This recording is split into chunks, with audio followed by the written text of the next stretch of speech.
Un cordiale saluto a tutti i nostri telespettatori e bentornati a questo nuovo appuntamento con Toscana TV Motori. Un cordiale saluto a Gianfranco Di Gennaro. Buonasera Lorenzo, buonasera a tutti voi. Grazie del continuo e crescente affetto che ci dimostrate a livello numerico e effettivamente dobbiamo dirvi grazie, 7 volte grazie, perché questa è la 7ª puntata. 7ª puntata naturalmente ricca come le altre di molti avvenimenti. Parleremo del Rally dell'Adriatico, campionato italiano Rally, trofeo Rally Terra.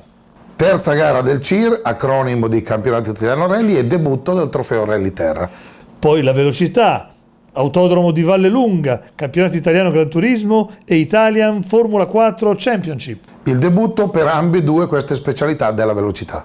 E poi la Coppa Nissena, qui andiamo al campionato italiano Velocità Montagna. La seconda prova, anch'essa sul territorio siciliano, dopo la salita di Trapani. Allora, può partire questo blocco, ma vogliamo anticiparvi, senza dire troppo, che avremo un ospite speciale poi. Al termine di questo blocco avremo una protagonista del Rally dell'Adriatico. Benissimo, sentiamo, vediamo. Archiviato il doppio asfalto del Ciocco e del Sanremo, è arrivata la terra nel campionato italiano rally, in particolare quella del 22esimo Rally Adriatico, terzo appuntamento della stagione. Terra che nelle aspettative poteva aggiungere altri motivi di interesse dopo quelli emersi in Toscana e in Liguria. La vittoria di Alessandro Perico nella gara di apertura e quella perentoria di Paolo Andreucci sulle storiche prove sanremesi avevano infatti confermato la grande spettacolarità del tricolore rally, così come la sua incertezza, visto che ai soliti noti si affiancavano altri piloti in grado di correre al top e magari contrastare il passo dei senatori Andreucci, Basso e Scandola. In parte avveniva così. L'appuntamento marchigiano aggiungeva ulteriori contenuti al già ricco piatto tricolore. 11 prove speciali per circa 125 km complessivi, per un totale del rally di 425 km. Questi, in estrema sintesi, i numeri dell'Adriatico, numeri che avevano molto bene memorizzato gli equipaggi in gara. Numeri importanti che riguardavano anche i partenti, con 66 equipaggi autorizzati a lasciare l'area di partenza collocata a ridosso del lago di Cingoli. Il lungo serpentone si preparava così a raccogliere gli applausi dei presenti, ma soprattutto iniziava a concentrarsi, visto che non era molto lontano lo start della prima prova speciale. Ovviamente gli stati d'animo erano diversi tra i piloti, anche se accomunati da un naturale sentimento di speranza, pensando al risultato finale. Partire sulla terra per primi, sai, quando c'è le strade un po' inghiaiate, chiaramente è un po' uno svantaggio, però vediamo, così sono le gare, c'è poco da fare. L'anno scorso abbiamo faticato un po', abbiamo fatto un test la scorsa settimana, devo dire che non ho ancora trovato il giusto assetto per questo tipo di strade. La macchina, come al solito, è molto performante, sulla terra ci si diverte anche, quindi vediamo di far bene, vediamo di dare il massimo per ottenere buoni punti e rimanere attaccati a quella che è la vetta possibilmente del campionato. Chi poteva affacciarsi nei piani alti della classifica era il francese Chardonnay, a suo agio sulla terra, visto che almeno su alcuni tratti all'Adriatico ci aveva già corso, ma anche lo specialista Gigi Ricci, secondo lo scorso anno nel trofeo Terra. Sì, perché la gara marchigiana era valida anche per il primo appuntamento del trofeo Rally Terra. Chi invece puntava ad una prestazione di spessore era il campione del mondo produzione Max Rendina, certamente abituato ai fondi sterrati largamente presenti nel palcoscenico mondiale. Mi piace molto la macchina sulla terra, è una buona esperienza. Ho fatto test lunedì, prima delle ricognizioni, è andato bene. Stamattina al shakedown è andato bene anche, e stasera vediamo, c'è 2 prove di 8 km. Dai, quest'anno si preannuncia un bel campionato, sì, ci sono parecchi iscritti, tutti molto, molto validi, per cui sarà sicuramente una bella lotta.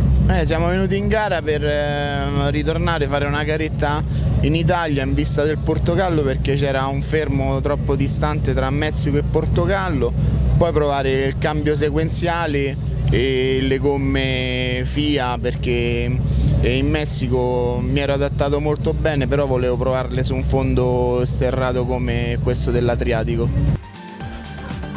Tricolore anche per gli equipaggi presenti nelle produzioni, dove Ivan Ferrarotti provava ad approfittare della forzata assenza del leader Scatolone, mentre nell'appassionante Tricolore Junior si ripresentava il duello tra Testa e Tassone, entrambi al comando del campionato con una vittoria ciascuno. Sarà sicuramente una bella lotta perché siamo in molti e vanno tutti forte e noi daremo il 100% dal primo metro. Noi ci metteremo sicuramente tutto il nostro impegno e il team, la macchina, le gomme saranno sicuramente il massimo, quindi vedremo, dai. Noi ci piace la terra, quindi vediamo cosa esce fuori dalle prime prove. Insomma, questi i principali motivi di interesse sufficienti per dirigere lo sguardo verso Avenale 1, prova di apertura del rally. Motivi di interesse derivati anche dal sempre più coinvolgente Suzuki Rally Trophy, vista la qualità emersa in questo inizio di stagione, confortata in più da numeri importanti considerati gli 11 equipaggi partiti, con anche 16 equipaggi iscritti su prove con fondo in asfalto. L'incertezza tra la vecchia guardia e i nuovi arrivati ha infine aggiunto quel pizzico di sale in più per un campionato nel campionato. Dunque, proprio sui primi 8 km del rally iniziava lo spettacolo ed arrivava la firma di Umberto Scandola, in coppia con Guido D'Amore, che chiudeva al volante della Skoda Fabia Super 2000 di Skoda Italia Motorsport con un vantaggio di 1-2 nei confronti di Giandomenico Basso, navigato da Lorenzo Granai, in gara con la Ford Fiesta RS del team BRC alimentata a gas. Terzo tempo per il francese Sébastien Chardonnay, alle note della Haie, che risultava molto veloce alla guida della Ford Fiesta RS targata RF Team. Inizio di gara interessante con Paolo Andreucci, alla sua destra sempre Anna Andreussi, che otteneva il quarto tempo e lamentava qualche piccolo problema alla valvola pop-off della Peugeot 208 T16 R5 di Peugeot Italia. Ottima prestazione per Simone Tempestini, alle note Matteo Chiarcossi, che evidenziava alla guida della sua Ford Fiesta R5 la predisposizione alle prove su fondo sterrato. Sesto tempo per Stefano Albertini, navigato da Danilo Fappani, che provava a confermare la bella prestazione sanremese. Avanti nell'elenco degli arrivati a fine prova trovavamo il finlandese Suninen in coppia con l'esperto Markula, che aveva scelto il rally marchigiano per accumulare esperienza in prospettiva di un programma di respiro internazionale con il team Toyota previsto per il 2016. Tanti gli equipaggi di ottimo livello, tra questi Nicola Caldani e Sauro Farnocchia, che con la Ford Fiesta R5 del Bernini Rally stampavano l'ottava prestazione assoluta.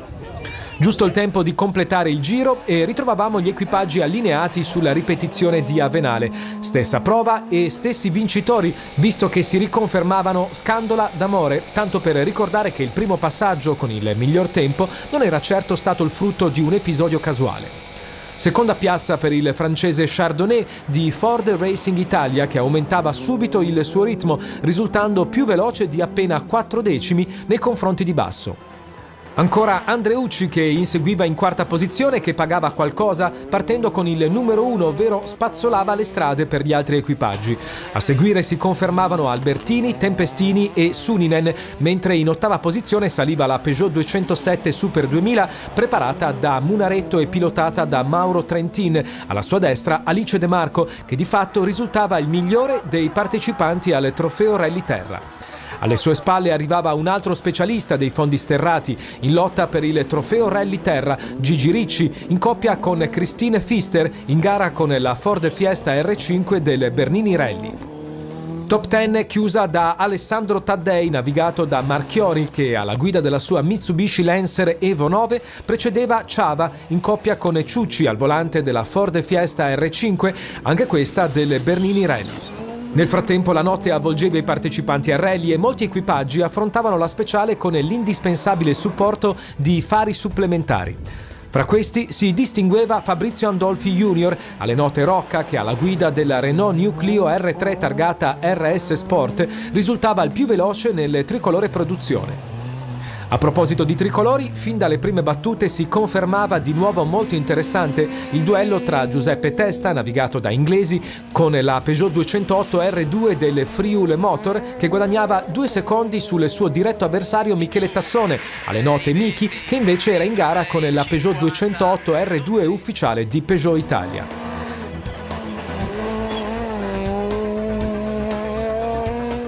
Il riferimento era appunto al tricolore junior, che comunque vedeva altri ottimi interpreti, visto che nella lotta per la vittoria si inseriva un velocissimo Alberto Rossi, alla sua destra Mangiarotti, in gara con la Peugeot 208 R2 della BF Corse, mentre non erano da meno Damiano De Tommaso e Bosi con un'altra Peugeot 208 R2 del DPD Group. Notte di riposo e riflessioni un po' per tutti, così si riprendeva il mattino successivo con la speciale numero 3, ovvero Colli del Verdicchio 1, dove la musica risultava la stessa. Vittoria di Umberto Scandola e la sua Skoda Fabia ufficiale davanti ad un veloce ed attento Gian Domenico Basso, che precedeva Stefano Albertini, bravo a sopravanzare il parigino Chardonnay, Andreucci e Tempestini. Nel terra si rifaceva sotto Gigi Ricci con la sua Ford Fiesta R5, mentre ad inseguire questa volta era Mauro Trentin con la sua Peugeot 207. Alle sue spalle si piazzava l'espertissimo Giovanni Manfrinato in coppia con Chiara Corso, che cercava di utilizzare al meglio la sua Mitsubishi Lancer Evo 9.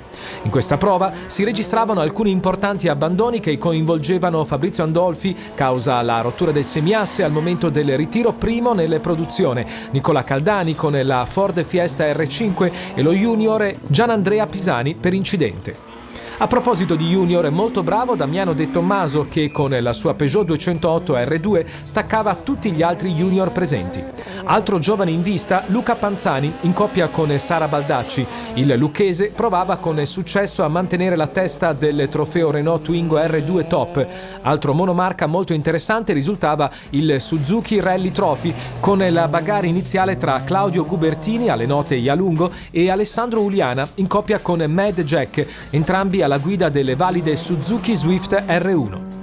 Castel Sant'Angelo 1 invece ospitava i primi equipaggi che si preparavano alla partenza, pronti via, e nuovo successo parziale di Scandola che allontanava di 2 secondi il primo degli avversari, il sempre più positivo Sébastien Chardonnay.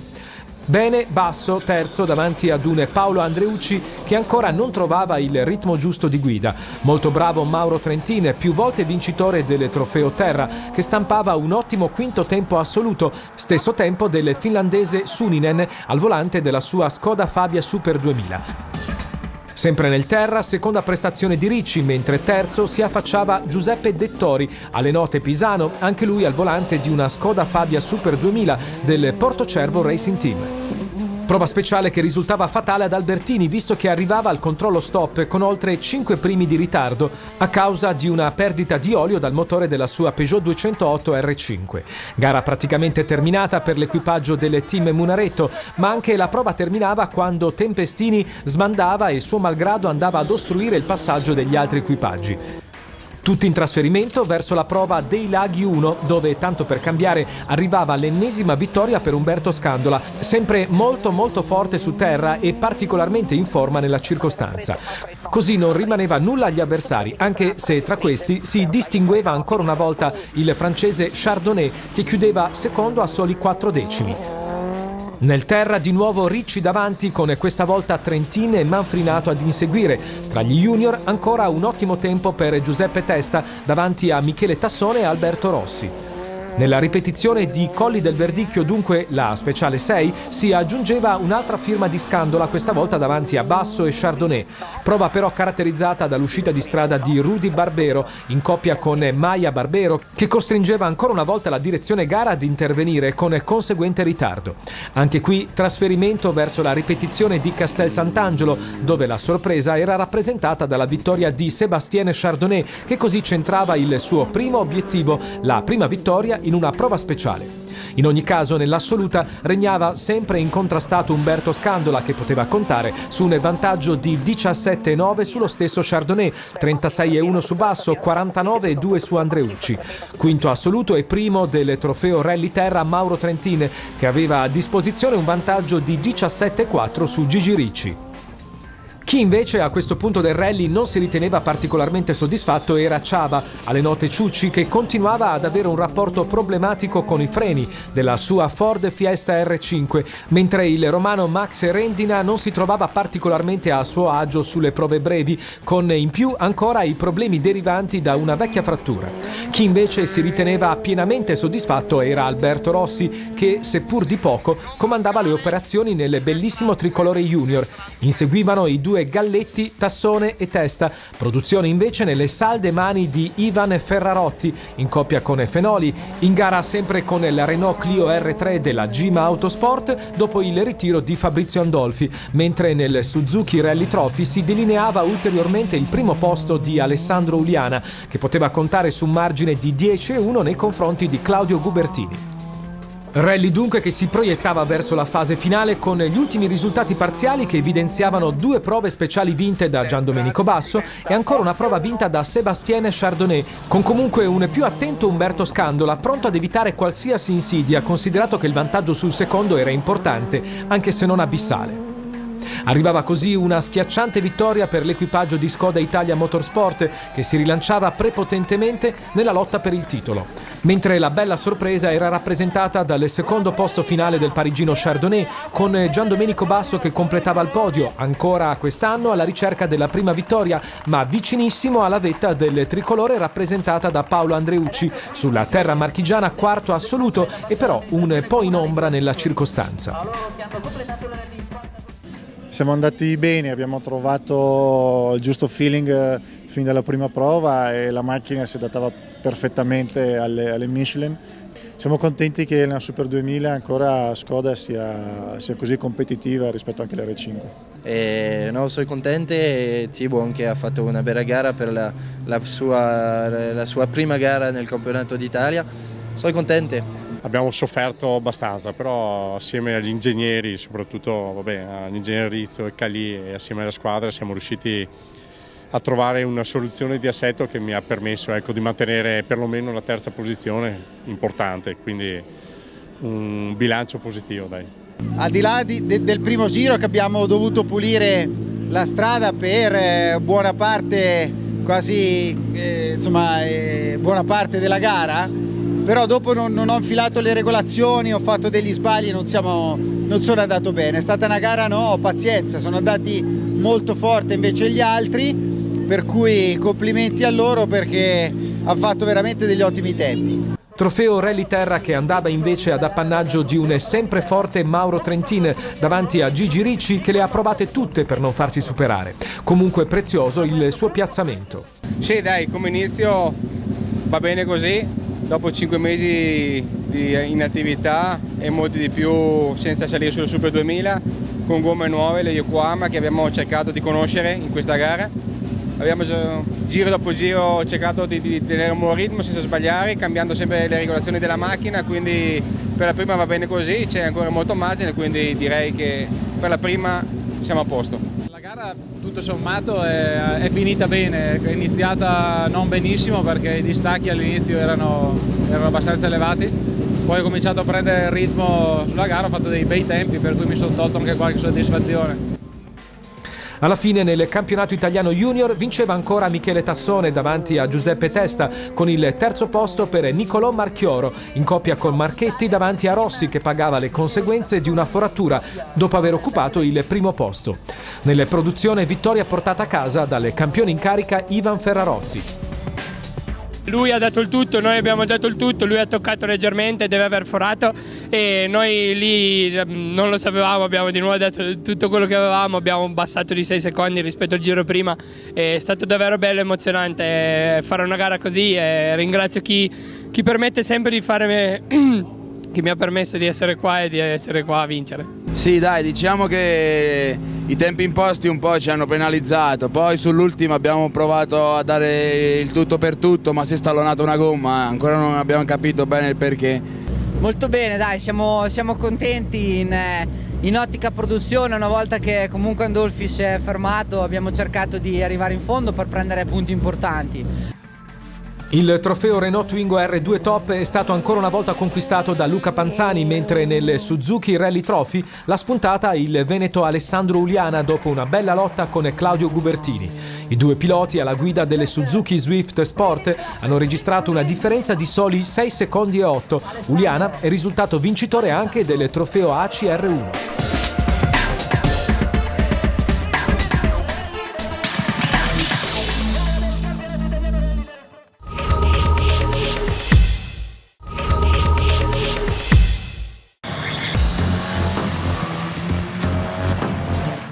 L'autodromo di Vallelunga è stato teatro del primo appuntamento dell'Italian F4 Championship Power by Abarth 2015, la serie propedeutica voluta fortemente dalla Federazione Italiana dell'Automobile e subito appoggiata in Italia, primo paese ad esordire lo scorso anno, da AC Sport, supportata dal promoter VSK.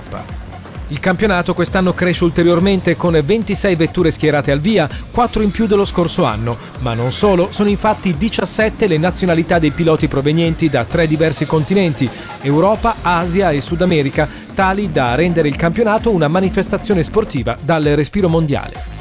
Nelle 2 sessioni di qualificazione, valide rispettivamente per lo schieramento di gara 1 e gara 3, sono i 2 piloti del Prema Power Team, l'estone Ralph Aron e il cinese Guan Yo-Zhu, a conquistare le 2 pole position, ma è il primo a realizzare il miglior tempo assoluto e a guadagnarsi i primi 5 punti validi per la classifica di campionato. In gara 1 è proprio l'estone a scattare davanti a tutti. Nelle prime tornate Aron è tallonato da Guan Yo-Zhu, ma poi allunga. Alle spalle del cinese Joao Vieira, Antonelli Motorsport recupera terreno e riesce a passare secondo. Partito quarto, Robert Schwarzman, Mueche Motorsport, recupera terreno e supera Guan Yo-Zhu nel finale di gara. Nelle Woman Trophy, Julia Pankiewicz termina davanti a Victoria.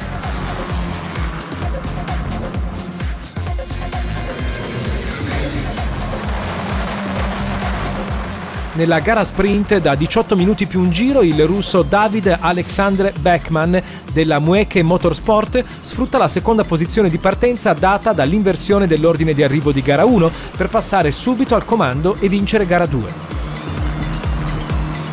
Nonostante una penalizzazione legata a gara 1 che lo ha fatto scendere al secondo posto della griglia di partenza anziché in pole, Beckman è stato eccezionale sia nel sorpasso su Bar Baruch, che partiva in pole, sia nella costanza e nella velocità in tutta gara 2. Il pilota israeliano sulla Israel F4 dal canto suo mantiene bene la seconda posizione, mostrando una buona mentalità di guida, mentre Lucas Mauron, Jenzer Motorsport, parte e arriva terzo, attaccatissimo a Baruch.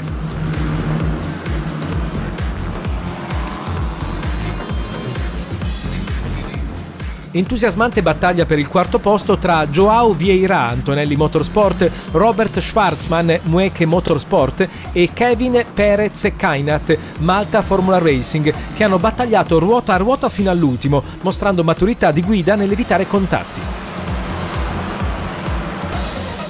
Scambio di ordine d'arrivo per le gemelle polacche nelle Woman Trophy, dove Victoria ha la meglio su Julia.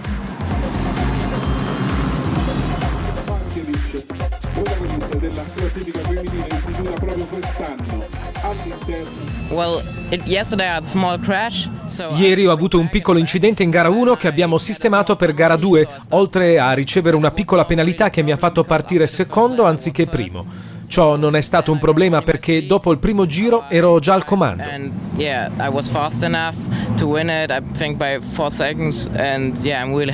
Non abbiamo cambiato nulla del setup rispetto a ieri, abbiamo solo sistemato la vettura dopo l'incidente. Il momento più difficile della gara è stato la partenza, perché avevo provato solo 2 partenze fino ad oggi in Formula 4, quindi ero molto preoccupato soprattutto nel primo giro, ma in realtà non è stato così male, dopo il primo giro tutto è andato bene. Il circuito è veramente bello, mi piace molto, soprattutto sull'asciutto. Non so come sia sul bagnato, ma sull'asciutto è fantastico. In gara 3 Ralph Aron parte secondo dietro il compagno di squadra Guan Zhou, ma riesce a raggiungerlo e superarlo. Dietro di loro la battaglia è intensa con David Alexander Beckman, Mueche Motorsport e Joao Vieira Antonelli Motorsport molto vicini fra loro, con il russo che cerca di superare più volte il brasiliano fino purtroppo ad un contatto che mette fuori dai giochi Beckman, mentre Vieira viene penalizzato con un drive-thru.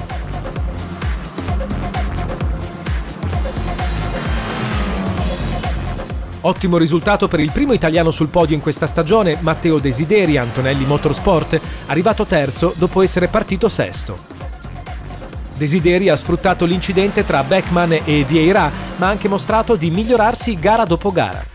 Nel Woman Trophy è nuovamente Victoria prima, così da essere in testa alla classifica del trofeo con 56 punti, mentre Giulia è seconda con 54.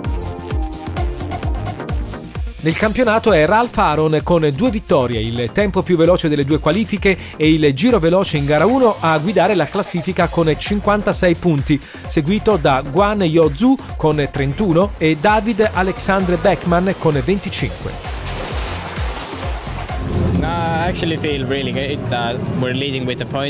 Mi sento molto bene dopo queste 2 vittorie, peccato che sia stato rallentato per un incidente in gara 2.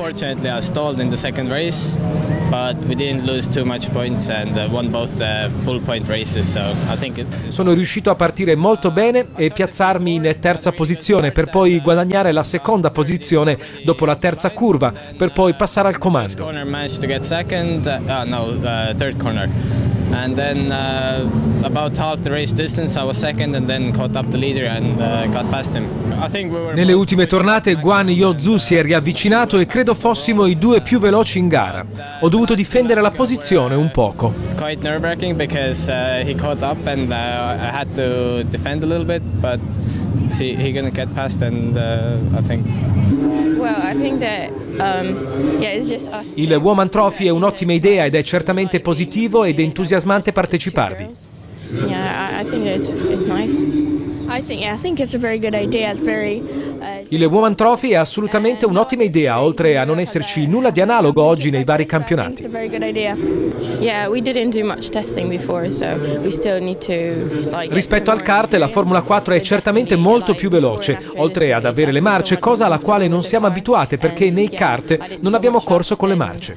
Yeah, every lap makes me feel more comfortable in the car and faster and faster. Abbiamo fatto pochissimi test prima del campionato, ma ora gara dopo gara stiamo migliorando e siamo sempre più a nostro agio in vettura. I think we've made a lot of improvements throughout the whole weekend and learned a lot, so I think it was very positive. Siamo abbastanza equivalenti come velocità, la differenza la fa il circuito. A seconda del circuito sono più veloce io oppure Vittoria. Yeah, for now we're both really similar. Beh, diciamo bene. Dal sesto posto siamo risaliti fino alla terza posizione, abbiamo avuto sicuramente un po' di fortuna per gli incidenti degli altri piloti, però comunque ce lo siamo guadagnato, anche penso con uno dei giri più veloci in gara. Sono fiero di essere il primo italiano finalmente, siamo pochi in questo campionato, anche se tutto quanto in Italia, infatti cercheremo di difendere la nostra nazione e la nostra bandiera. Siamo partiti già dalle qualifiche con dei diversi problemi al motore, quindi non ci siamo piazzati benissimo. Poi nella prima gara da 11ª posizione ho risalito fino alla quinta, ma sono stato coinvolto in un incidente di altri 2 piloti davanti a me e non ho potuto evitare l'incidente, quindi sono andato fuori a metà gara. Nella seconda gara, diciamo così, visto che partivo ultima posizione, abbiamo avuto un problema in partenza con la frizione, ma poi ho recuperato fino a circa la 10ª posizione, comunque diciamo abbastanza bene. Apertura alla grande all'autodromo di Vallelunga del campionato italiano Gran Turismo con tanto spettacolo, agonismo e un livello tecnico elevatissimo. Sono stati ben 35 gli equipaggi scesi in pista per la 13ª edizione del Tricolore GT, che si preannuncia di grande interesse e con un parterre di iscritti davvero fantastico. 4 le gare disputate, nelle 2 della classe GT3, il gradino più alto del podio è stato monopolizzato dalla Ferrari 458 Italia, mentre nella GT Cup si sono divisi le vittorie Lamborghini e Porsche. Nella prima gara della GT3 al via, Frassinetti si portava al comando davanti a Schirò, Viberti, Casé, Amici, Mancinelli e Babini. Quest'ultimo al 6° passaggio aveva la meglio sul pilota fabrianese, mentre 2 giri dopo Gai e Rangoni scavalcavano Costantini e salivano rispettivamente in 9ª e 10ª posizione. Donativi invece perdeva il contatto con i primi, dapprima per un contatto con Rangoni e poi con Gagliardini, mentre dal fondo dello schieramento Zonzini tentava una difficile risalita. Il rientro in pista di tutte le vetture dopo i cambi pilota non modifica le posizioni di testa. Beretta, subentrato a Frassinetti, si confermava al comando con un vantaggio di oltre 10 secondi su Berton, seguiti da Bortolotti, Gattuso, Mapelli, Mugelli e Ceccato. Postiglione, subentrato a Donativi, si esibiva in una splendida rimonta che al 22esimo giro lo portava in 8ª posizione. Alla tornata successiva Geri, che aveva preso il volante della McLaren MP4 12C da Mancinelli, doveva rientrare ai box per un problema tecnico e lì terminava la gara. Ad accendere le fasi finali era Postiglione, che si esibiva in un acceso duello con Venturi. I due si scambiavano la posizione in un paio di occasioni, coinvolgendo nella bagarre per il 6º posto anche Ceccato e Mugelli. Sotto la bandiera scacchi Beretta non aveva problemi a regolare Berton, mentre in terza piazza Bortolotti si confermava davanti a Gattuso, Postiglione, Venturi, Mugelli, Ceccato e Bontempelli. Appena fuori dalla top 10 concludeva Capello, bravo assieme a Zonzini a portare l'Audi sul traguardo dall'ultima fila dello schieramento, che si piazzava davanti a Ferrara. Sfortuna invece per le due BMW, penalizzate da contatti e inconvenienti elettrici che non hanno permesso ai due equipaggi di lottare per la zona punti. È andata alla grande, iniziare subito con una vittoria è stato fantastico. Alex ha fatto un lavoro straordinario e io ho solo dovuto concludere il lavoro che aveva iniziato lui. Bellissimo iniziare subito così e vediamo di proseguire in campionato. Vittoria stupenda, perché la prima del campionato, iniziare così, iniziare con una pole position, una vittoria alla grande è sicuramente un inizio di stagione spettacolare per noi, e grazie alla Ombra che ci ha messo a mano una macchina super. Al via di gara 1 della classe GT Cup, Passuti prendeva la testa davanti a Baccani, Perelle, Monfardini, Valori, Caso, Selva e Pastorelli. Ad accendere le prime fasi era Perelle, che in più occasioni tentava di passare Baccani.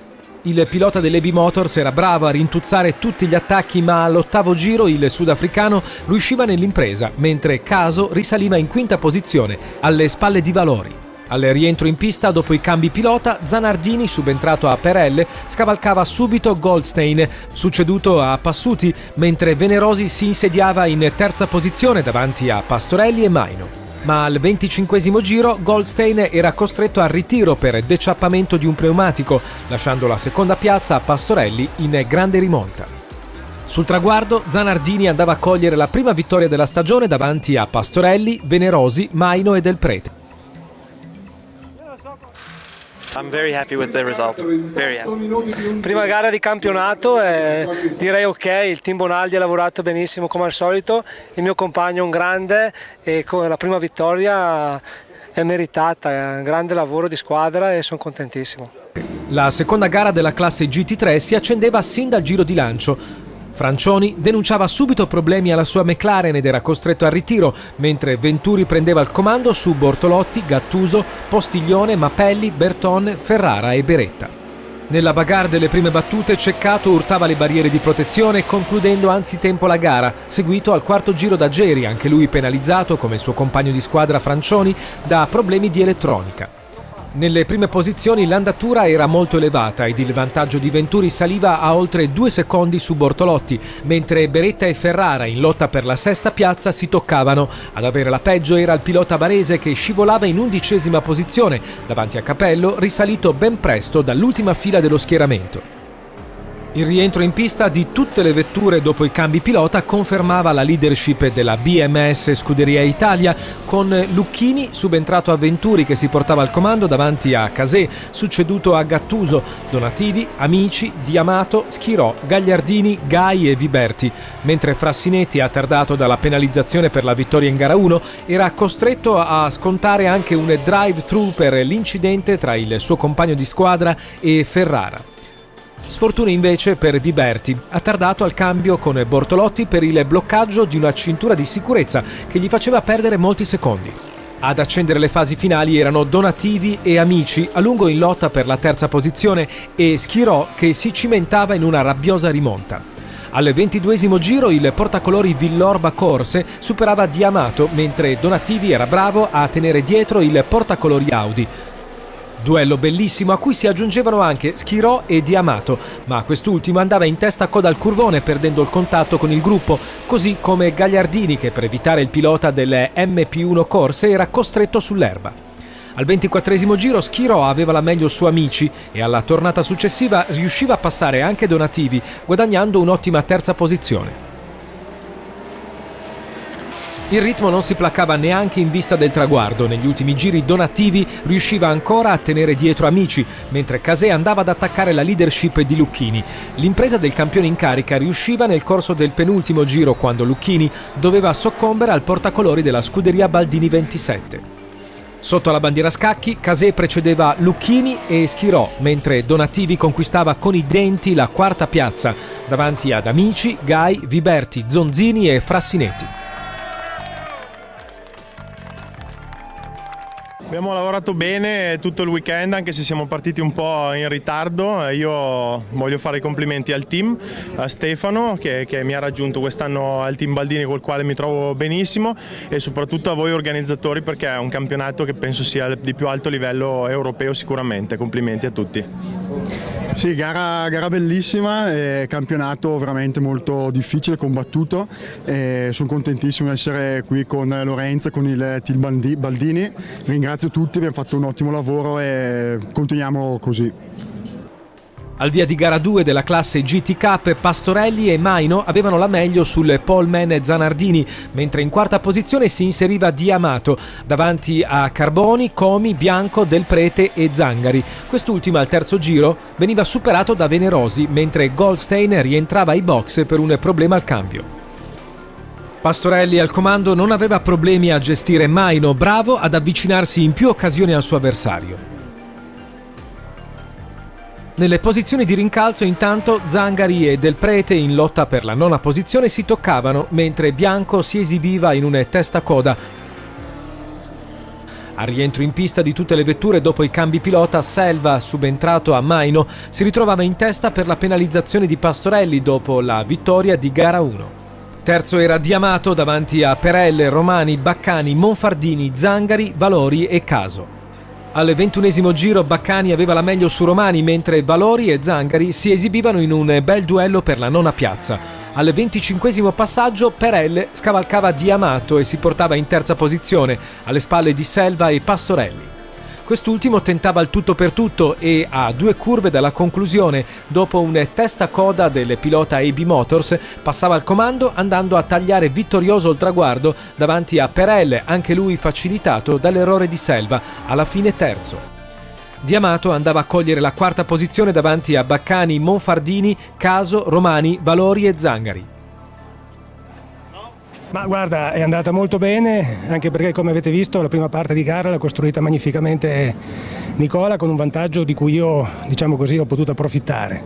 È stata molto dura perché Livio è un pilota secondo me molto forte, molto bravo, e alla fine poteva vincere uno dei due indifferentemente. È andata bene a me, devo dire che abbiamo cominciato molto bene e un grande merito va alla squadra, a Stefano, perché ci dà una macchina, io credo, eccezionale. Guarda, anche io posso dire la stessa cosa. All'inizio della gara è stata molto dura perché sono riuscito a sorpassare il poleman al curvone. Poi Maino, che aveva approfittato anche lui e si era infilato, mi ha insidiato per molto tempo, quindi è stata molto dura. Ho fatto anche qualche piccolo errorino, ci siamo anche toccati una volta, mi ha toccato dietro, però non è successo nulla. E poi alla fine sono riuscito a staccarlo, si vede che lui è andato in crisi di gomme. Vittoria bellissima, siamo contentissimi. Io sono contentissimo. Complimenti anche al fratellone. E al fratellino. Dopo l'eccezionale esordio di Vallelunga, il tricolore GT è ora atteso il prossimo 31 maggio a Monza per il secondo round stagionale, nel quale sono attesi ulteriori arrivi di piloti e team prestigiosi.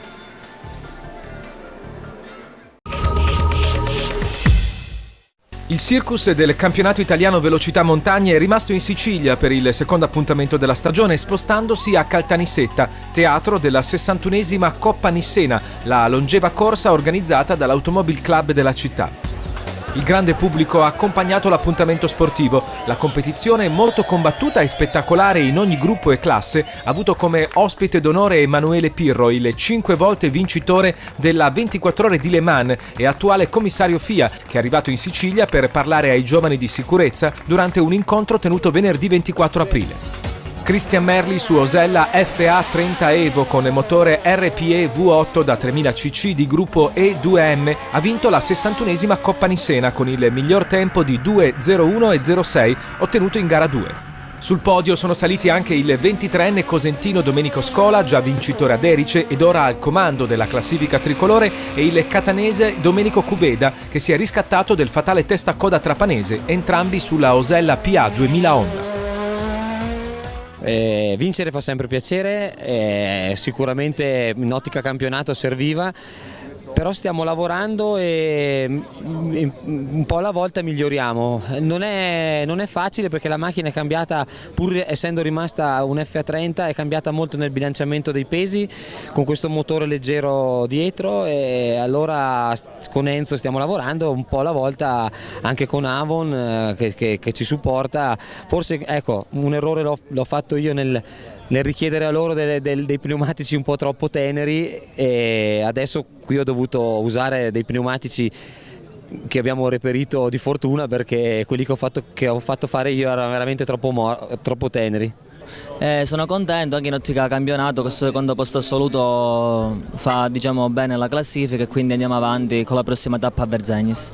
Tra gara 1 e gara 2 ho modificato un po' l'aerodinamica e poi qualche rapporto, ed è stata la manovra giusta per abbassare quasi di 2 secondi gara 2, e ho fatto un bel terzo assoluto, sono molto soddisfatto, ripeto.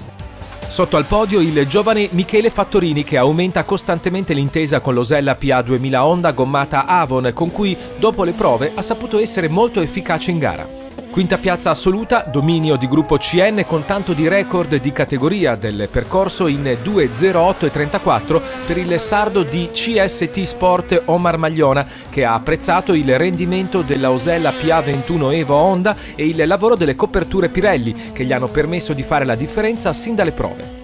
Io sto iniziando a capire questi nuovi pneumatici, sto iniziando un attimino ad adattare la base meccanica a loro.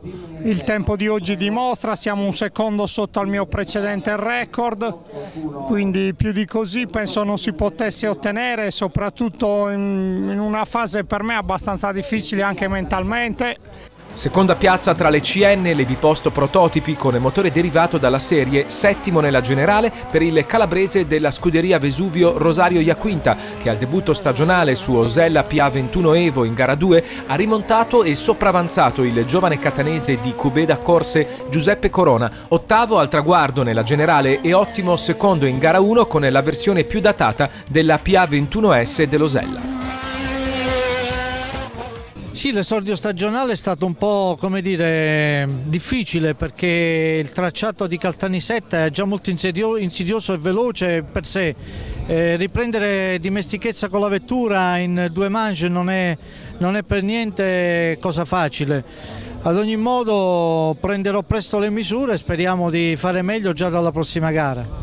Tornando alla classifica assoluta, al sesto posto ha concluso in rimonta il giovane trapanese Giuseppe Castiglione, che ha cercato il massimo dalla sua prima volta a Caltanissetta e dalla Tatus F Master di classe E2M 2000. Scivolato in nona piazza assoluta l'agrigentino di Concordia Motorsport Luigi Bruccoleri, che ha danneggiato un cerchio in gara 2, seppur contento delle risposte della Lola Zytek F3000, un po' ballerina sul posteriore. Top 10 completata dal 22enne trapanese Francesco Conticelli, in buona intesa con la Osella PA 2000 Honda, che ha guadagnato preziosi punti CVM e tanta esperienza sull'impegnativo percorso. Alessia Sinatra, dopo la gara di casa ad Erice, ha fatto di nuovo il pieno di punti tra le lady e in classe 1000 con la Radical SR4. Il padovano Roberto Ragazzi ha rinsaldato la sua leadership tricolore in gruppo GT con un doppio ma faticoso successo con la sua Ferrari 458 nei colori Super Challenge. Decisi gli attacchi del siracusano Ignazio Cannavò alle prese con l'assetto della Lamborghini Gallardo Super Trofeo un po' capriccioso.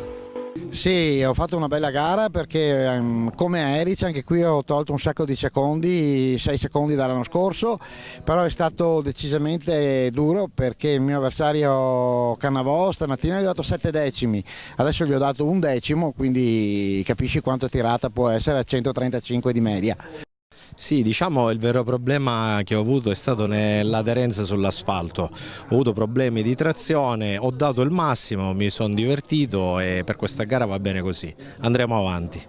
Terza piazza per l'altro veneto di Super Challenge Bruno Jarac, anche lui sulla 458 del Cavallino. Non ha preso il via in gara 2 dopo il terzo posto in gara 1 il sempre combattivo pugliese Francesco Leogrande, che ha chiesto il possibile alla sua Porsche 996. Ancora una volta il gruppo E1 è stato particolarmente generoso di emozioni. Botta e risposta tra Giuliani e Nappi. Ha vinto Piero Nappi su Ferrari 550 con uno squillante record di categoria in gara 2, siglato in 2:19:41. Ha rimontato e vinto la generale. In gara 1 è stato Fulvio Giuliani su Lancia Delta Evo ad imporsi, precedendo Nappi. Terza piazza per il teramano di AB Motorsport Marco Gramenzi sull'Alfa 155 V6, che ha accusato un po' l'assenza da alcune stagioni dal tracciato. Questa è una gara molto adatta alla macchina mia.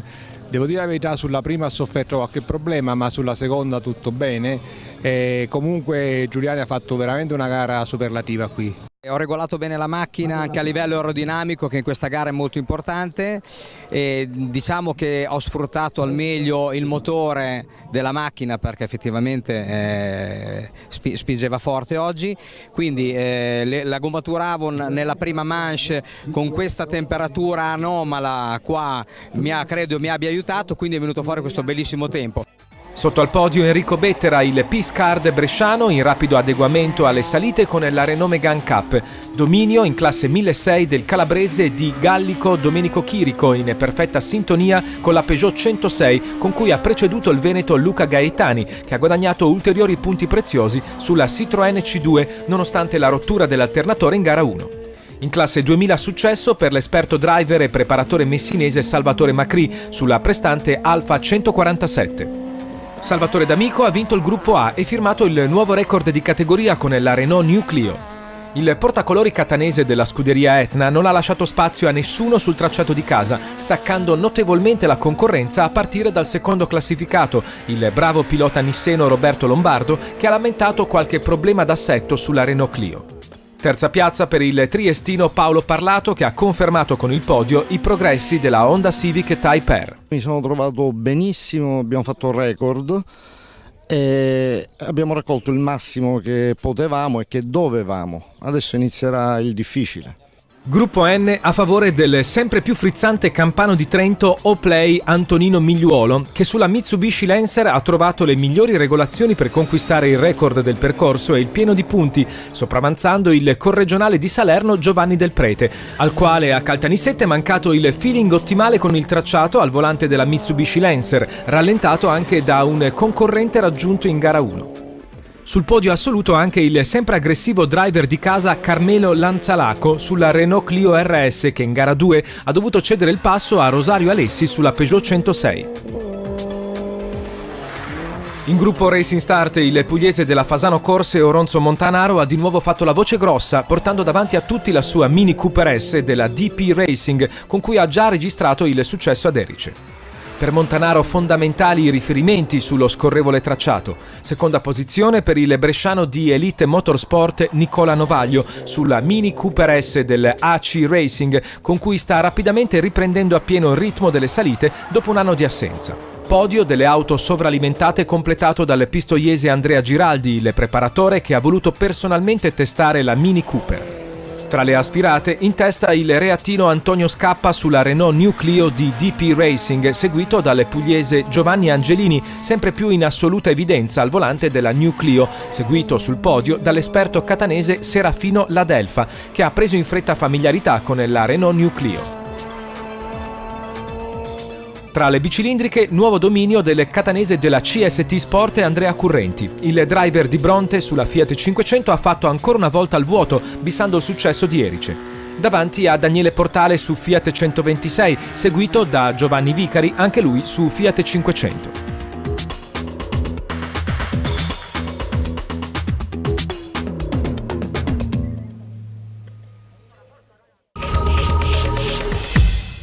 Torniamo al rally, come annunciato, dell'Adriatico. Abbiamo una protagonista, ovvero la pilota che ha vinto la categoria femminile. Corinne Federighi, 21enne toscana, direi personaggio di grinta sia a livello umano sia a livello pilota. Sentite cosa ci ha detto. Corinne Federighi, reduce dal rally dell'Adriatico dove ha ottenuto un successo molto importante. 21enne di massa, ma parliamo prima del rally, poi veniamo alla persona. L'Adriatico è stato un rally abbastanza impegnativo e anche tanto formativo, perché mi ha insegnato tanto. La terra è impegnativa, perché è molto impegnativa, però insegna. Cioè, secondo me, quando poi esci dalla terra e torni sull'asfalto hai imparato cose nuove. Diciamo che ce la siamo giocata un pochino male nelle ultime prove, perché ho toccato come sempre un muretto basso, quindi ho storto braccetto ma non potevo sistemare la macchina. Perché hai detto come sempre? Perché tutti i rally io puntualmente prendo un muretto basso. Senti, però so che c'è una grande intesa con Tania Bertasini. Con Tania ci ha fatto solo l'Adriatico. Sì, mi sono trovata bene, lei comunque ha 120 gare, quindi ha la sua esperienza, però diciamo che anche per me passare ogni gara da un navigatore all'altro è un po' impegnativo, tra virgolette. Si parla anche della possibilità un domani di vederti insieme a Titti Ghilardi. Sì, io e Titti abbiamo parlato di questa cosa, dovremo iniziare a fare qualcosa insieme, ci stiamo sentendo giusto in questi giorni per decidere un po'. Qual è la tua qualità più originale come pilota? Ma io non credo di avere chissà quale qualità. Io vado, punto a divertirmi, punto a imparare, a farmi tanta esperienza, per me è quel che conta. Ma c'è un modo diverso di guidare, come donna rispetto agli uomini? Ma secondo me la differenza è minima, nel senso ognuno ha il suo modo di guidare, cioè a prescindere da uomo e donna. Io sinceramente non ti so rispondere, perché io ho la mia guida e non ti saprei dire neanche come guido, perché quando vedo un camera car rimango quasi allibita dal modo in cui guido, forse non mi riconosco neanche. Allibita in senso positivo? Sì, positivo, ma comunque ho anche modi di guidare, a volte per esempio rimango a bocca aperta per minuti e io questa cosa non me ne accorgo neanche, arrivo in fondo e non neanche più si arriva in bocca, quindi... Senti, vediamo appunto, dicevamo alla persona, che carattere hai, qual è il tuo hobby, sei giovanissima, 21enne, apuana, toscana, puro sangue. Sì, io ho un negozio di abbigliamento, diciamo che lo porto avanti da un po' di anni, adesso l'ho preso proprio io in società, prima apparteneva a mia nonna. Tutti i giorni puntualmente vado in palestra, non perdo un colpo. Ho una vita un po', diciamo, impegnativa tra una cosa e l'altra, perché poi anche preparare il rally comunque richiede tanto tempo, soprattutto il rally del campionato italiano. Quindi dicevamo hobby, tempo libero e la palestra a questo punto. Palestra, sì, possiamo dire che il mio hobby è la palestra. Com'è nata la tua passione per i motori? Allora, io sin da quando sono piccola seguo il mio zio, che è Marco Federighi, lui corre da circa 20 anni e non ho mai perso un suo rally, credo. L'ho sempre seguito, come ho seguito comunque i grandi campioni come Andreucci e campioni del mondiale. E poi appena ho fatto 18 anni ho deciso subito di andare a fare la licenza senza che nessuno mi spingesse o mi facesse tirare indietro. Ho fatto la licenza, ho fatto 6 gare da naviga insieme allo zio e poi ho deciso di iniziare da pilota insieme a Daniele Michi, che tra l'altro mi ha aiutato tanto in questa mia esperienza, e poi così abbiamo tentato di fare il campionato italiano. Senti, questa Renault Twingo R2B. Questa Renault Twingo R2B, la Twingo è una bella macchina, nel senso ti toglie tante soddisfazioni, però è tanto bella quanto difficile da guidare, perché è complicata, un po' di assetto, poi comunque io essendo alle prime armi non è che me ne intendo chissà quanto di assetti e di macchine. Adesso però, siccome voglio un po' impararla bene, perché mi sono messa a questo punto in testa, e stavo pensando di comprarla, perché voglio appunto impararla bene. E però tutto da valutare. Devo sentire anche la scuderia, tra l'altro la mia scuderia, la FS Racing, mi aiuta. Mi hai tolto le parole di bocca, volevo proprio lo sottolineare l'importanza della AFS Racing. Sì, è la scuderia che mi aiuta tantissimo, ma davvero tanto in questo campionato. Sì, diciamo che mi fa portare avanti tutto, mi dà una grande mano. Cosa ti aspetti da questa stagione? Io, come ho già detto in altre interviste, non mi aspetto mai niente, cioè io vado, faccio quel che riesco senza esagerare, senza poi mangiarmi magari le mani per arrivare a fare chissà cosa, che non si può. Quindi io vado, mi diverto, cerco di arrivare in fondo, i risultati se vengono vengono, se non vengono ho imparato comunque qualcosa. Le avversarie da battere? Non ho lo spirito, se devo essere sincera, delle avversarie, cioè io faccio il mio, anche perché sono al primo anno di esperienza e non mi sembra il caso di esagerare, cercare di fare chissà cosa. E allora rigiro la domanda, chi è che ammiri in modo particolare tra le pilota? Tra le pilota, a me piace tanto Giulia, la De Toni. Lei ha davvero lo spirito di gara, nel senso non si fa battere da niente, nonostante magari i vari problemi, non lo dà vedere, cerca di andare avanti, mi piace questa cosa. Comunque anche lei ha le prime gare, quindi insomma non è facile trovare un certo equilibrio. Tu hai uno spirito battagliero. Io sì, sono abbastanza battagliera, diciamo che non lo do a vedere, però sì, sono un po' così. La tua vita sentimentale? No. Non parliamo di vita sentimentale. Io no, ho deciso di puntare tutto su Rally, quindi se punto su Rally non posso puntare sugli uomini, mettiamola così. Ok, quindi in questo momento non esiste? Non esiste, non esiste. Senti, queste belle braccia tatuate cosa vogliono dire? Questo è un vizio più che passione. Ogni tanto sento l'esigenza di dovermi fare un tatuaggio quando sento... Diciamo che le cose più importanti mi piace incidere sulla pelle e me le ricordo insomma sempre. Non ho un tatuaggio che non ha un significato importante io. Senti, quanto conta la macchina, quanto conta il manico, quanto conta, non saprei, la stessa gara? Allora la macchina sicuramente conta tanto, perché se poi hai una macchina con diversi problemi anche il manico cambia molto. Io per esempio passando dalla 600 alla Twingo mi sono trovata in uno sbalzo allucinante. Secondo me la macchina fa un'alta percentualità del lavoro nel rally, insomma. E per essere vincenti cuore e testa devono essere calati in egual misura? Ma secondo me bisogna tanto usare la testa. Poi lo diciamo, però una volta che sei in macchina la testa la usi poco, secondo me. Però ad esempio nel trofeo quello che conta è usare la testa, perché magari vuoi arrivare a prendere chissà chi, sì magari lo vai a prendere, però fai qualcosa che non va e il trofeo te lo mangi. Quindi secondo me devi avere un bel passo nell'ambito trofeo, cercare di avere costanza, arrivare in fondo e vedere come te la cavi.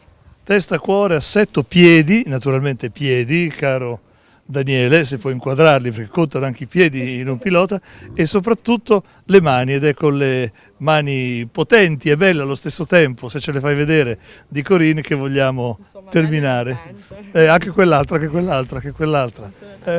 Beh, sono belle, poi sono capaci di tenere un volante, come dire, che non è cosa facile, saperlo governare. Non è neanche chissà cosa di difficile, diciamo, mettiamola così. Prossimo impegno? Prossimo impegno sicuramente c'è il San Marino, perché fa parte del trofeo, dopo il San Marino c'è Roma. Pronostici niente? Pronostici niente. E come abbiamo sentito, veramente un personaggio interessante, Corinne Federighi, pilota di qualità, donna di spessore, insomma un atleta di talento.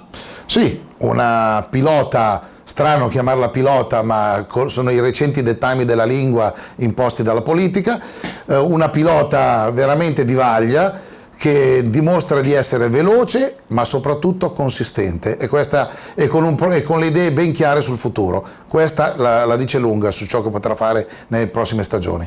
E siamo addirittura d'arrivo, diamo uno sguardo veloce al calendario della prossima puntata, molto ricco: campionato italiano karting Triscina. La prima gara del campionato italiano in questo paesino della provincia di Trapani, con un cartodromo nel quale ci sono stati veramente tanti protagonisti, soprattutto in tenera età. Campionato italiano velocità in salita autostoriche, Coppa della Consuma, che è avvenuta di recente. La seconda del famoso trittico di gare toscane, la cui prossima sarà a chiusura la Scarperia Gioco. Abbiamo poi 3 Vallelunga in quanto campionato italiano prototipi, in quanto Formula 2 Italian Trophy e trofeo Abarth. 3 specialità che avevano già segnato il debutto a Monza a metà aprile. E poi per terminare il Rallye Campagnolo, campionato italiano rallye autostoriche. Anche qui in coda alle autostoriche un'intervista esclusiva con un personaggio di spicco che attualmente è in testa nella classifica dell'Europeo. Buoni motivi dunque per non mancare all'8º appuntamento con la nostra trasmissione. Forse c'è dell'altro ancora. Sì, io vi ricordo che non nell'ambito automobilistico, ma seguendo il motomondiale, fra 15 giorni al Mugello ci sarà il Gran Premio d'Italia. Un'occasione ghiotta per chi ama le 2 ruote, perché ci sono giovani debuttanti e la classe più importante, la classe regina, la MotoGP, con Valentino Rossi, Ducati e tutti i piloti italiani. E naturalmente noi saremo sempre molto vicini anche all'attività del Mugello. E abbiamo terminato. Cosa c'è da dire? C'è da dire che noi facciamo questo lavoro solo con tanta passione. Solo per passione.